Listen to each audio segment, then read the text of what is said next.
Hello, everyone. My name is Fish, and today we are going to be reading Exploding Head Syndrome. Identifying Exploding Head Syndrome, or EHS. An uncommon phenomenon that causes a person, usually female, to suffer from sudden, loud, and unexplainable noises right on the verge of sleep. Noises which are jarring and can sound like the popping of fireworks, gunshots, the bang of slamming doors, and even loud explosions. In some cases, violent screaming or sobbing is heard. The most exceptional thing to note about the sleep disorder that is EHS is that noises do not occur within the head. Sounds are out of body and can be heard anywhere up to a block away by both ears. Although very little is known, psychiatrists speculate that EHS occurs when certain synapses in the brain fire off rather than settle down. What synapses and why, however, is still unknown. No one has proven this theory to be true, however, and doctors aren't even sure where to begin looking, let alone find an actual cure or remedy.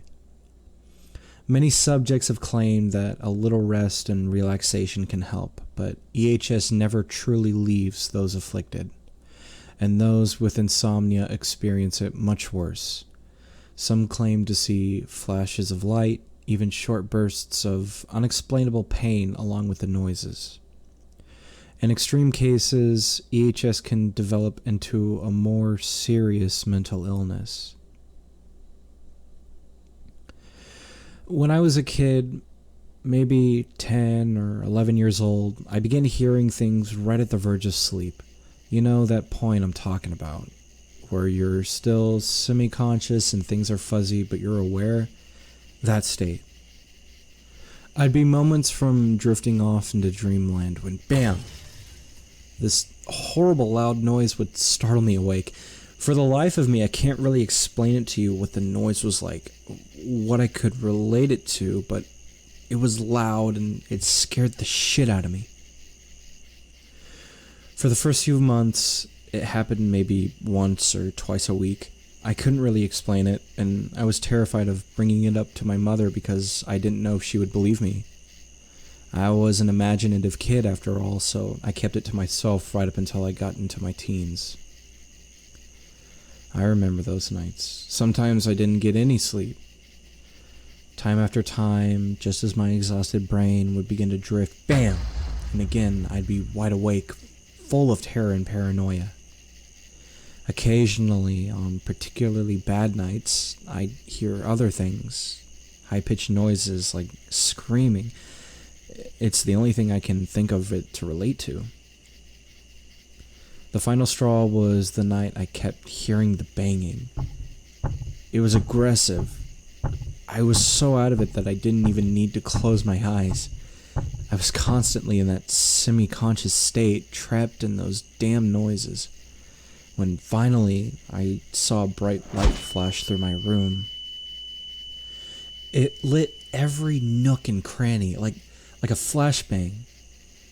It made my skin hurt just being near it, even though it was there and gone in less than a second. I woke my ass up completely and I didn't sleep at all that night. I didn't even try. So, when I finally told my mom, I couldn't take it anymore. It had gotten to the point that I was failing every class because I was dozing off constantly.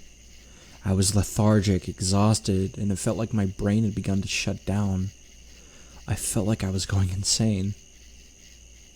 She didn't believe me at first, and I don't blame her. I wouldn't have believed me either. She hadn't heard any of the noises I told her about, and the fact that I had heard them was even more strange to her. Why did I experience it when she and Dad didn't? My inability to describe the sounds didn't help either. It took some coaxing, a little bringing up of my grades, and finally she agreed to take me to a psychiatrist for a mental evaluation.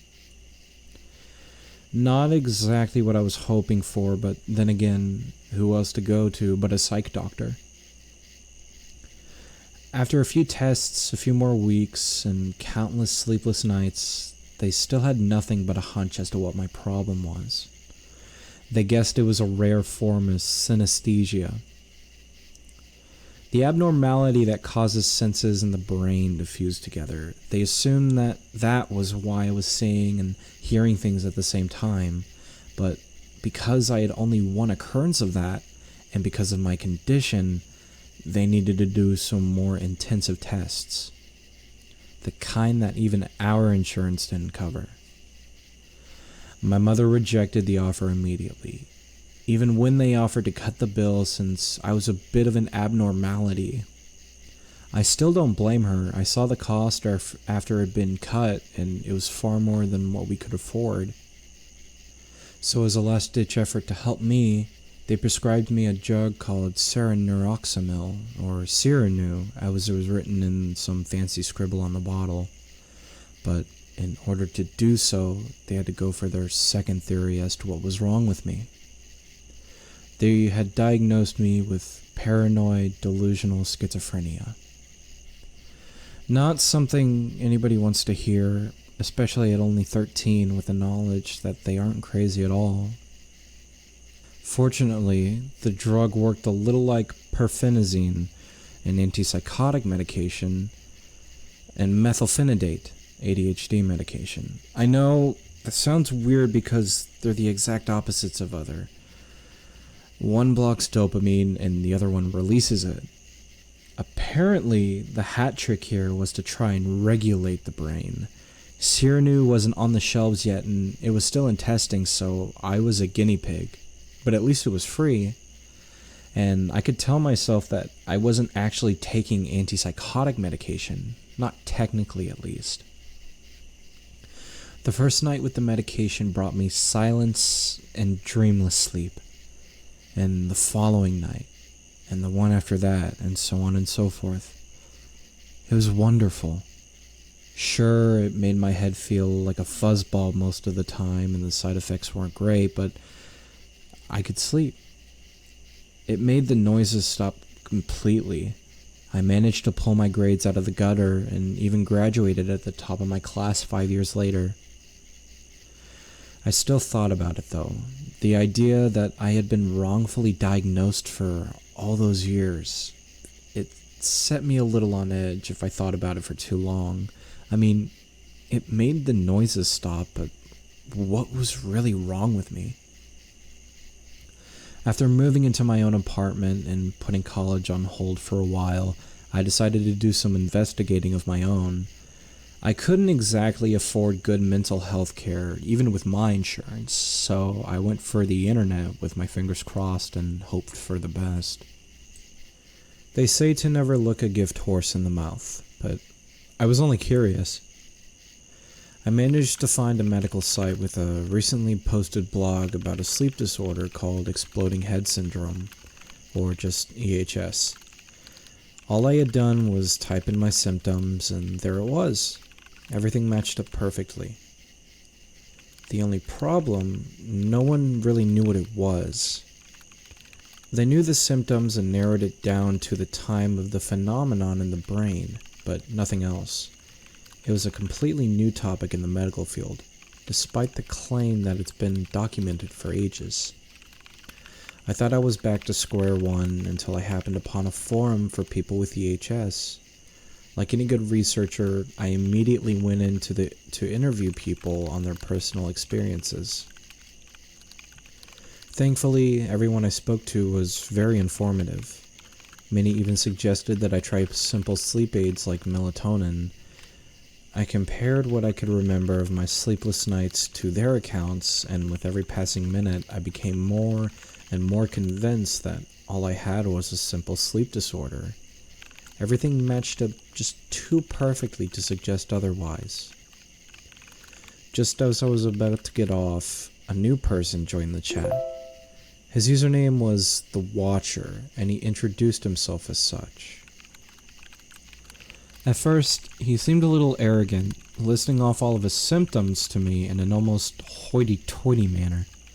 But after I informed him that I had concluded my interviews and had come to a personal decision, He asked me what it was all about. So I explained it to him in my situation in the most detail that I felt comfortable with, and he asked me what medication I was on. Now, don't get me wrong, I'm not exactly a private person, but I also know how important it is not to be too open on the internet. This guy, though, he felt like he was looking at me under a microscope. We were only in a chat room, merely words on a screen, but something just felt off. Despite my better judgment, I told him about Cyrano. By this time, the drug had passed all the FDA regulations and had been in the public market for almost 3 years now, so it was common knowledge. I then asked him why it was important. He dodged the question at first and instead rattled off about things about the drug that I already knew, until finally making a point that it was a very good drug for people with advanced cases of EHS. By this time, I had already made up my mind. I was going to stop Cyrano and start taking homeopathic sleep aids instead. Again, yes, it worked, but that fuzzy head feeling had worn out its welcome after 5 years. Not to mention the occasional nausea, loss of appetite, and stomach cramps. I began to type out a message thanking the watcher when he posted again. It was a single word: wait. I looked down at my message box to see my half-typed goodbye still waiting to be sent and felt a shiver run down my spine. Another message popped up almost immediately after. Don't go yet, please. This is very important. I instinctively checked my security programs and saw nothing. If this dude was hacking, he was doing a fairly good job at it. I stared at his message and gave it a moment of consideration before deleting my departing message and simply responding with, "What?" His response was quick and to the point. Don't stop taking Serenoxamil. So with a sigh, I asked, why? He responded with, because it's the only thing keeping them from finding you. Now I was fully freaked out, and possibly a tiny bit irritated. Was this guy fucking with me? I didn't really expect trolls to dwell on medical forums, but I guess they're everywhere. Still, I didn't leave the chat. The golden rule of the internet is to never feed the trolls, but I'll admit, I was curious to see where this was going, so I asked what he meant and who they were. I wish I never asked. This is what he was said to me. EHS has been around for centuries, but only has it recently gained attention. The reason? More people have it. And do you know why more people have it? Because they're getting hungrier. They're becoming gluttonous and greedy, so they're marking more and more people for the feast. Those sounds you heard? It's simple. It's them attempting to open the door into our world. Those sounds are echoes from their dimension slamming into ours. And only the unlucky hear the warning. The light you saw? That's the door being yanked open. But if you wake in time, the door will close. That's why it only appears as a flash. The final warning is pain. You mentioned feeling your skin burn, but that's only a side effect of being so close to the door opening. No, the real pain felt by those with EHS is much worse. It's a rendering of flesh from bone. It's their claws digging deep into your skin. But again, if you manage to wake in time, it will stop. Unfortunately, there will be no proof of them ever touching you. Not a single mark on your body as if it ever happened. The reason I beg you to not stop your medication is because it's the only thing keeping them from finding you. You may think it's only a dopamine regulator, but it's more than that to them. Those synapses firing off in your brain act like a GPS locator. And only when your mind is in that twilight state between waking and sleeping can they take you. But your medicine is acting like a restrictor. It's preventing them from finding you again and taking you. You didn't make it to the final stage of EHS, but it sounds like you were close. So please, please, if you value your life, never stop. They'll find you if you do. I'm a pretty open-minded person, but this was ridiculous. I let the watcher speak his piece before closing out the window and shutting down my computer. I didn't even attempt to write a farewell. It was too late, and I was too tired. I hadn't even noticed how long it had actually been on the internet, but once I got off, I realized it was far too late to take my medication. I remember feeling a twinge of guilt and fear at the same time, but I brushed it aside and decided to go to bed without any more help from Cyrano. I had already made my decision anyway, and so there was no risk of seizures or strokes if I stopped abruptly, and besides, I wasn't crazy, I just had a sleep disorder. In the morning, I'd go out and buy some simple sleep aids and get back to a normal life without the fog of medication. That night, I got the best sleep I'd ever experienced. The next morning, I did exactly as planned and picked up a couple bottles of melatonin, along with some generic stuff from the medicine aisle. For about a week, everything was wonderful. No more fog, no more side effects, and not a single noise. But that all changed a few nights ago. To be honest, I can't really remember how long it's actually been. I haven't slept in so long. It all started when I took a few sleep aids before bed. I took them a little earlier than usual, but I felt like dozing as I watched some mindless TV before turning in. It had to have kicked in rather quickly, because the next thing I remember, I was being awoken by a loud slam from somewhere in my house. And as I opened my eyes, I saw a blinding flash from across my living room. In an instant, I lost power and everything in my home became completely dark. All I could see was that damned afterimage of the flash in pitch darkness. I don't know if I could ever explain the fear I felt in that moment. Not being able to see, not knowing if somebody was creeping up on me at that moment. It was horrible. I panicked for a brief moment before talking myself into believing that it was only a power surge. It didn't explain the noise, but I just tried to ignore it. Within a few minutes, the electricity came back on and I stayed up for a few more hours before the drowsiness became too much and I headed off to bed. I was nearly asleep when it happened again, flash and all, in my dark room.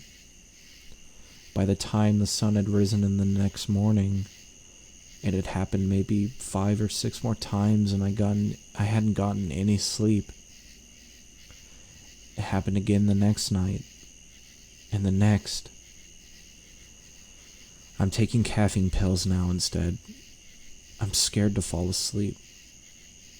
I can feel myself slipping. These past few hours I've been jarred into consciousness by this horrible pain in my legs. And there's this new noise. It comes in intervals. I think it's saying my name, but I can't be sure. I assume that's what it is. I can't help but think of the Watcher's warning. I should have listened. I can't even remember where my Cyrano is now. But I've got this feeling that it's too late anyway. They've already found me. Soon, I'll end up stuck in that constant state of semi-consciousness, and then they'll be able to grab me whenever they wish. I would imagine they've worked up quite an appetite trying to get to me. The only thing keeping me awake now is focusing on writing this. I'm not sure what it's supposed to be, a memoir maybe?